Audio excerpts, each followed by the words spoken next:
하나님께서 택한 백성 이스라엘, 하나님 앞에 나와서 하나님을 앙망하고 찬양하고 경배하며 예배자로 헌신하는 주님의 사랑하는 택한 백성 선민, 이 백성들을 하나님께서 책임져 주셨습니다.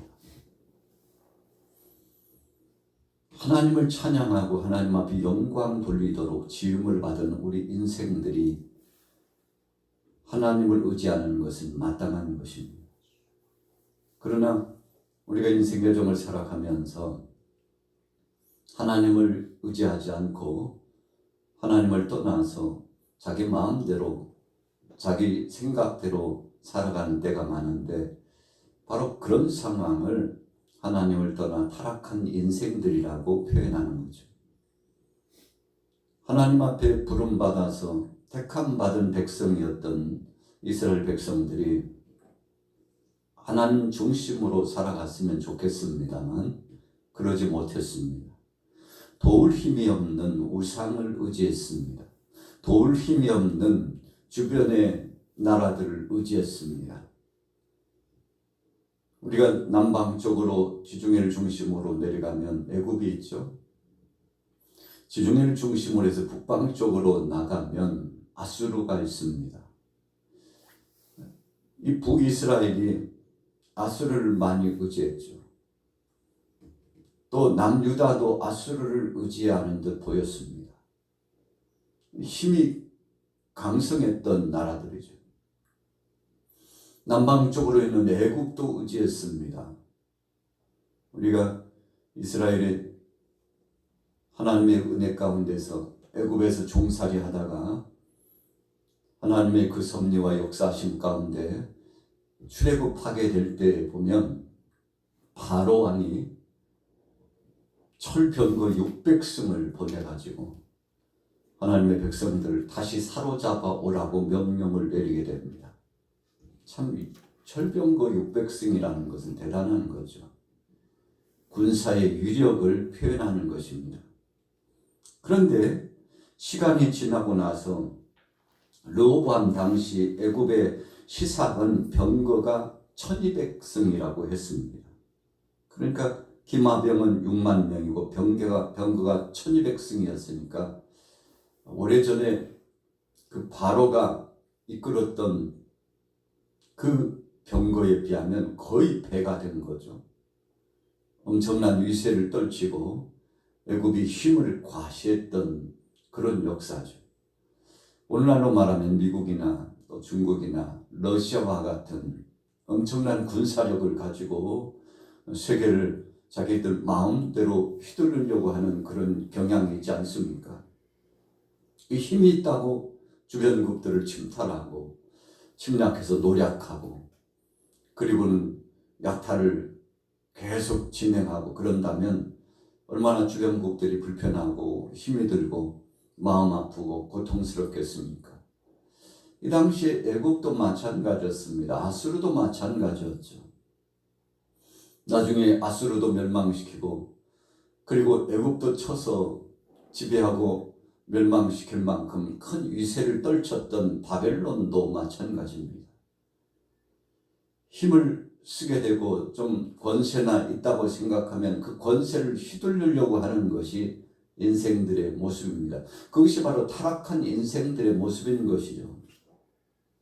그 틈바구니에 있었던 유다 백성들, 이 이스라엘은 적지 않게 이 강대국들을 바라보고 그들의 도움을 요청하고 동맹을 실행할 때가 있었죠. 바벨론이 거세한 세력으로 향하여 나오자 유다 백성들이 애국과 동맹을 맺었죠. 우리와 함께 협력해달라고. 또 멀리 있었던 아수르를 의지한 적도 있습니다. 그런데 하나님께서 보실 때에는 그런 모습들이 온당치 못하다고 생각했습니다. 하나님께서 기뻐하시지 않았다는 것입니다. 왜 나라 안에 이런 어려운 문제가 발생했나? 그 이유는 하나님 떠났기 때문이라는 사실을 그 당시의 백성들이, 왕을 비롯한 백성들이 깨닫지 못했습니다. 알지 못했습니다. 그래서 오히려 나라가 위급하고 어려움을 당하면 우리가 혹시 하나님을 떠나고 하나님 앞에 범죄하지는 않았는지 이렇게 돌이켜 봐야 되는 것이 마땅한 것이죠. 그러나 자신들을 돌아보기는커녕 이방 나라에서 들여온 우상을 숭배하고 주변에 있는 잡족속들이 숭배하는 우상 단지를 만들어 가지고 그것이 바로 우리를 이끌 신이요 우리의 생사화복을 주관하는 신이 되는 것이라고 생각하고 있었으니 하나님께서 얼마나 안타까워 보시고 마음 아파하셨을까요? 마치 자녀들이 부모를 부정하는 것과 같습니다. 부모 없이 태어난 자녀가 어디 있을까요? 부모의 사랑의 손길 없이 우리가 어떻게 지금까지 이렇게 우리의 삶을 진행해 나올 수 있었을까요? 그런데 부모의 뜻을 거역하고 부모의 존재를 부정하고 부모를 무시하고 조롱하는 자녀가 있다면 성경 속에서도 그런 자녀에 대해서는 아주 혹독하게 하나님께서 징치하신다고 말씀하고 있지 않습니까? 그래서 하나님 편에 주신 계명이 제1계명 1에서부터 4계명이요 사람 편에 주신 계명이 5계명부터 10계명까지인데 바로 사람 편에 준 계명 가운데 첫 번째 가장 중요한 계명을 하나님께서 뭐라고 말씀해 주셨나요? 내 부모를 공경하라 그랬어요. 왜요? 사람들 앞에 도리를 진행할 때 최우선의 1번지가 부모 공경이기 때문에 부모 공경하는 자들에게 하나님께서 땅을 차지하고 하나님의 은혜와 복을 누릴 수 있도록까지 약속을 해 주셨지 않습니까? 그만큼 중요하다는 것이죠. 그래서 부모의 뜻을 거스리거나 부모를 떠나서 무시하고 힐난하고 조롱하는 자들은 은혜를 알지 못하는 자들이므로 하나님께서 복을 주시지 않겠다고까지 말씀하신 거 아니겠습니까? 여러분, 더 나아가서 영적으로 하나님의 자녀들이 하나님을 떠나서 산다면 어떻겠습니까? 하나님께서 오늘 본문 말씀 이사야 선지자를 통해서 경종의 말씀을 주시고 있는 겁니다. 자, 본문으로 돌아가 봅니다. 1절 말씀 같이 읽습니다. 시작. 도움을 구하러 애국으로 내려가는 자들은 화 있을진저 그들은 말을 의지하며 병거의 많음과 마병의 심히 강함을 의지하고 이스라엘의 거룩하신 이를 앙모하지 아니하며 여호와를 구하지 아니하나니. 여러분, 말을 의지했어요. 이 당시에 애굽이 좀 거세고 거칠고 강한 말이 많았습니다. 그래서 말을 수입해 오려고 할 때 애굽을 향하여 가는 발길들이 줄을 이었습니다. 힘세고 거칠고 싸움 잘하고 잘 뛰고 아주 극난한 말들을 대부분 애굽에서 수입해 오는 이 당시에 사람들의 생각은 어떤 생각일까요? 야, 참 애굽 대단하다. 역시 애굽 말이 힘이 있지. 말은 애굽에 사야지. 여러분, 이런 생각을 가지고 살아갔던 그들의 마음속에는 늘 애굽에 대한 우월의식이 있었고 자기 자신들 나라에 대해서는 자꾸만 열등감을 느꼈던 거 아니겠습니까? 그것이 일상생활에서 젖어들어서 마음속까지 들어오고 그런 강성한 모습을 보면서 부러워하고 그리고는 주권적인 능력과 권세와 힘을 휘둘러서 나타나는 것은 바로 이런 강대국들의 이 강한 왕을 중심으로 나타난다고 생각을 했던 것이죠. 그리고는 말을 신처럼 숭배하고 또 그 나라 왕을 신처럼 숭배했던 것은 바로 우상 자체였던 것인데 이 백성들이 하나둘씩 하나님을 떠나고 눈에 보이는 가시적인 것을 의지하기 시작했죠. 여러분, 그래서 우리 인생 여정 가운데 믿음의 백성 신앙인들이 하나님보다도 더 의지하는 것이 생기면 그것이 자녀고 그것이 함께하고 있는 사람이고 그것이 주위에 있는 어떤 나 자신에게 유익을 주고 있는 조건부적인 물질이든 명예든 권세든 여러분 그것이 우상화가 되면 참 타락의 진상의 모습이 시작되는 것인데 하나님께서 가장 싫어하는 것이 바로 그런 겁니다. 그 모든 것들을 하나님이 공급해 주시고 하나님께서 책임져 주셨고 일거수일투족을 하나님의 은혜 가운데 살았음에도 불구하고 하나님은 우리 일상 가운데 일도 없게 될 때가 굉장히 많다는 겁니다. 하나님을 의식하고 살지 않아요. 내가 그냥 내 잘난 맛에 산 거지 하나님이 긴 어디 있냐고. 여러분 이런 생각에 빠져 사는 인생들, 바로 오늘 본문의 1절이 그런 말씀의 의미를 가지고서 다시 한번 채찍하고 있는 거죠. 자, 2절 3절 같이 읽습니다. 시작. 여호와께서도 지혜로우신즉 재앙을 내리실 것이라. 그의 말씀들을 변개하지 아니하시고 일어나사 악행하는 자들의 집을 치시며 행악을 돕는 자들을 치시리니 애굽은 사람이요 신이 아니며 그의 말들은 육체의 영이 아니라 여호와께서 그의 손을 펴시면 돕는 자도 넘어지며 도움을 받는 자도 엎드려져 다 함께 멸망하리라. 여러분 줄을 잡았는데 팽팽하고 힘을 쓸 수 있는 줄을 잡아야 되죠. 그런데 썩은 도마줄을 잡았다고 한번 생각해 보세요. 우리가 일상 가운데서 주는 교훈 아니겠습니까? 하나님께서 도울 힘이 없는 대상을 의지하는 것을 보시고 안타까워하시고 그래서 이 사랑하는 백성들 버리지 않고 그들을 사랑하기 때문에 이 사랑의 매를 치인 거죠. 여러분 하나님이 때리시는 매가 없다면 사생자요 버리운 자라고까지 성경에 말씀하고 있잖아요.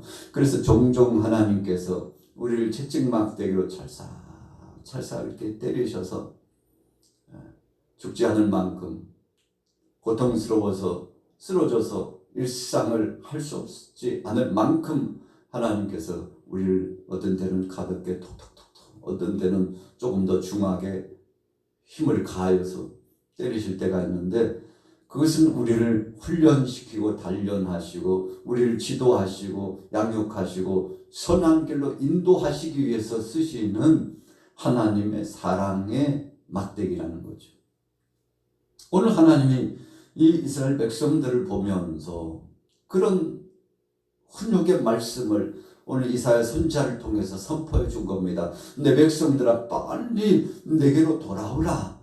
하나님께서 음성을 통해서 선지자에게 선지자는 그 대언의 말씀을 백성들에게 계속 전해주는 거죠. 하나님께서 모세와 함께 하시고 출애굽한 백성들과 함께 하셔서 음성으로 함께 하시고 뇌성과 번개로 함께 하시니까 깜짝 놀랐어요. 그래서 청원했죠. 우리에게 직접 말씀하지 마시고 모세를 통해서 말씀하옵소서. 여러분 하나님이 직접 임재하시며 역사하신다는 것은 두려운 순간이죠. 왜 그런가요? 우리는 약하기 때문에.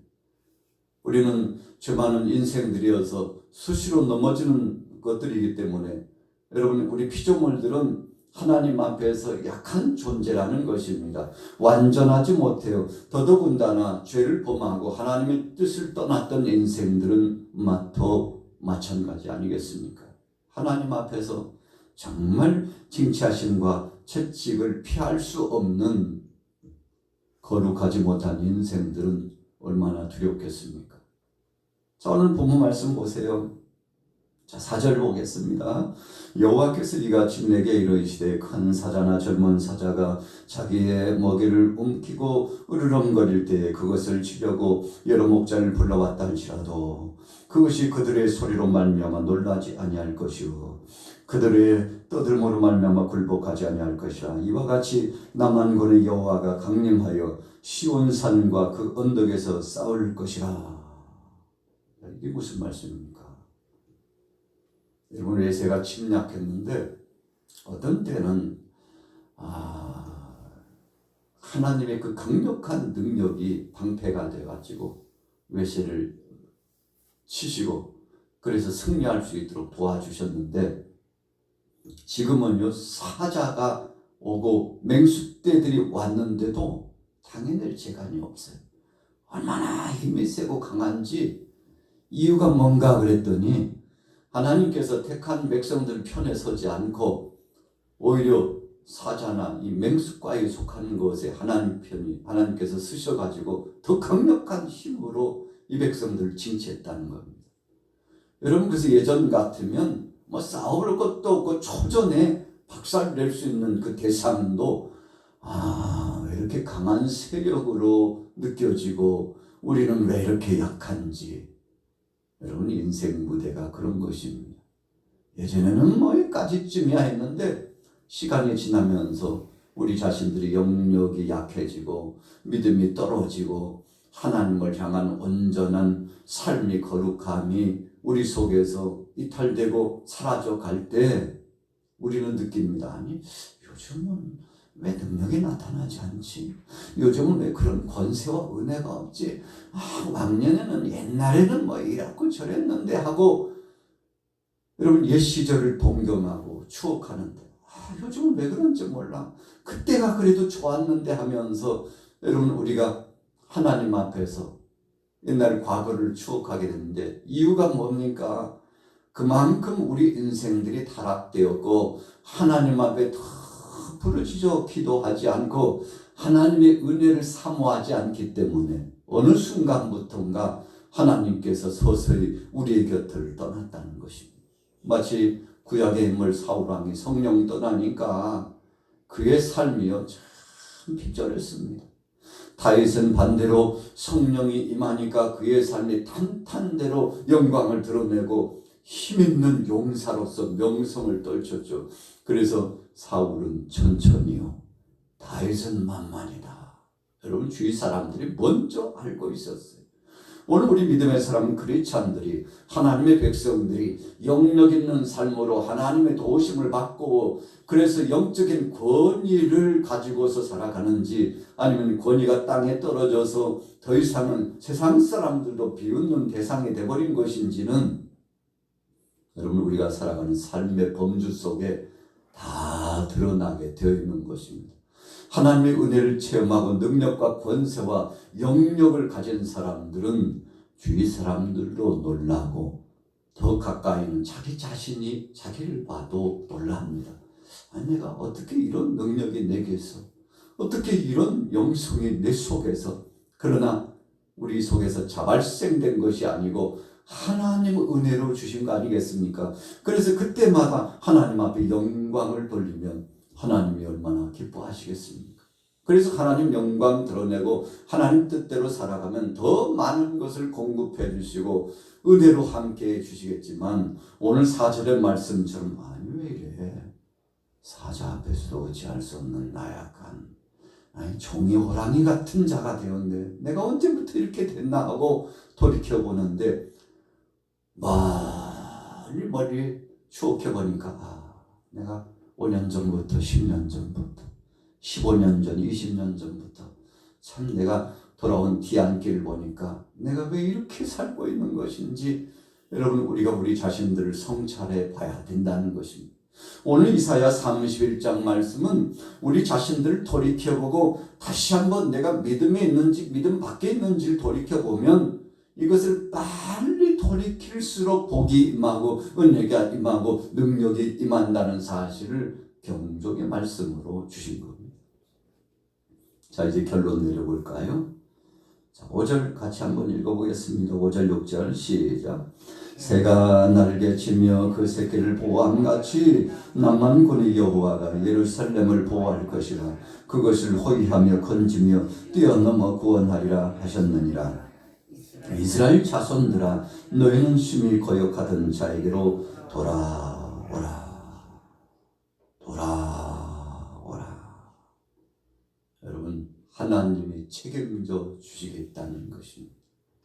얼마나 감사한 것입니까? 여러분, 우리 대한민국이 언제부터 이렇게 되었나요? 세계 속에서 강성하게 명성을 떨치던 대한민국이죠. 그런데 요즘 근래 보세요. 사람들이 이구동성으로 진짜 경제가 왜 이래. 코로나 때는 IMF 때보다도 더 힘들 때야. 2, 3년 지났는데 요즘은 또 뭐라고 하고 있습니까? 요즘은 더 힘들대. 여러분, 이런 이야기가 탄식이 나온 때가 벌써요 10년이 넘었습니다. 그럼에도 불구하고 많은 사람들이 현실에 도취돼 가지고 우린 괜찮아, 괜찮다니까, 괜찮다니까, 하다가 여러분, 이런 상황이 지금 계속 급물살 타고 흘러 들어오고 있지 않습니까? 여러분, 그래서 적지 않게 많은 사람들이 걱정하고 염려하고 있는데, 여러분, 이유가 뭡니까? 정치적인 지도자들이 잘못해서 그런가요? 지방자치단체장이 그냥 시장을 잘못 만나가지고 그런가요? 아닙니다. 여러분, 영적으로 잘 우리가 직시해 봐야 됩니다. 언제부터입니까? 하나님을 부정하기 시작하는 그때부터라는 것을 우리는 잊어서는 안 됩니다. 여러분, 그래서 이 경종의 수위가 자꾸만 높아가고 있는데, 그럼에도 불구하고 불구경하듯이 우리 집 아니니까 옆집 불났는데 뭐 걱정하지 마. 어느 집이냐? 옆집. 알았어. 전화 끊어. 나중에 보니까 그 불이 활화산처럼 번져가지고 옆에 있는 자기 집도 태웠다는 소식을 알고는 그냥 그때 좀 옆에 있는 순돌이라도 보내고 옆에 있는 친구라도 보내가지고 좀 옆집 불 끌 걸 도와줄 걸. 후회해도 소용없는 거죠.